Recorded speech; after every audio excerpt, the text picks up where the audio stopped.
Videos സ്ഥിരമായിട്ട് കാണുന്നവർ വിചാരിക്കുന്നുണ്ടാവും, ഓ ഈ പെണ്ണിന് തീറ്റയും കൂടിയും മാത്രമേ ഉള്ളൂ. സത്യമാണ് ഗൈസ്, ഞാൻ ജീവിക്കുന്നത് തന്നെ ചിലപ്പോൾ ഫുഡ് കഴിക്കാനായിരിക്കും. വായിക്ക് രുചിയായിട്ട് എന്തെങ്കിലും തിന്നാൻ കിട്ടുക എന്ന് പറയുന്നതാണ് എൻ്റെ ഏറ്റവും വലിയ ജീവിതാഭിലാഷം. ഞാനിപ്പോൾ പറയാൻ പോകുന്നത് കുളിമാടുള്ള പായസം ഞാൻ ആദ്യമായിട്ട് ടേസ്റ്റ് ചെയ്ത ദിവസത്തെ പറ്റിയാണ്. രാത്രി ബോറടിച്ചപ്പോൾ എന്ത് ചെയ്യാന്ന് വിചാരിച്ചപ്പോഴാണ് ഏട്ടനും കുട്ടാട്ടനും കൂടെ ഒന്ന് കുളിമാട് പോയി വരാമെന്ന് പറഞ്ഞത്. സത്യം പറഞ്ഞാൽ കുട്ടാട്ടൻ സജസ്റ്റ് ചെയ്തിട്ടാണ് ഞാൻ ഈ പായസം ആദ്യമായിട്ട് കുടിക്കുന്നത്. കിടിലം പായസമാണ്. ഇപ്പം 3 4 തവണ ഞാൻ അവിടെ പോയിട്ട് ആ പായസം കുടിച്ചിട്ടുണ്ടാവും. പിന്നെ ആക്രാന്തം മൂത്തപ്പോൾ നേരെ പോയി ഒരു ചായ കുടിച്ചു. കൂടെ ദേ ബ്രെഡ് പൊരിച്ചതും പഴം നിറച്ചതും കഴിച്ചു. അവിടെ അടുത്തുള്ള ചായക്കടയിൽ നിന്നാണ് കേട്ടോ കുടിച്ചത്. നല്ല തണുത്തിരിക്കുകയായിരുന്നു പലഹാരങ്ങളൊക്കെ. പിന്നെ അവര് വാങ്ങിയ ഈ പാസ്തയ്ക്കോ നല്ല ഉപ്പുമായിരുന്നു. നല്ല തൊണ്ടവേദന ഉള്ളതുകൊണ്ട് ആ ചൂട് കട്ടൻ കാപ്പി കിട്ടിയപ്പോഴേ ഞാൻ ഹാപ്പിയായി.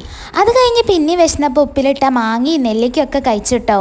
അവിടെ കണ്ടതാണ് ഈ അരിനെല്ലിക്ക. കുറേ കാലമായി അരിനെല്ലിക്ക കണ്ടിട്ട് നൊസ്റ്റ് അടിച്ചിട്ട് വാങ്ങിയതാണേ. നല്ല പുളി ഉണ്ടായിരുന്നു. പിന്നെ ഇതാ പുളിയുടെ എന്തോ ഈ ഒരു സാധനവും കഴിച്ചു. അപ്പം അത്രയേ ഉള്ളൂ.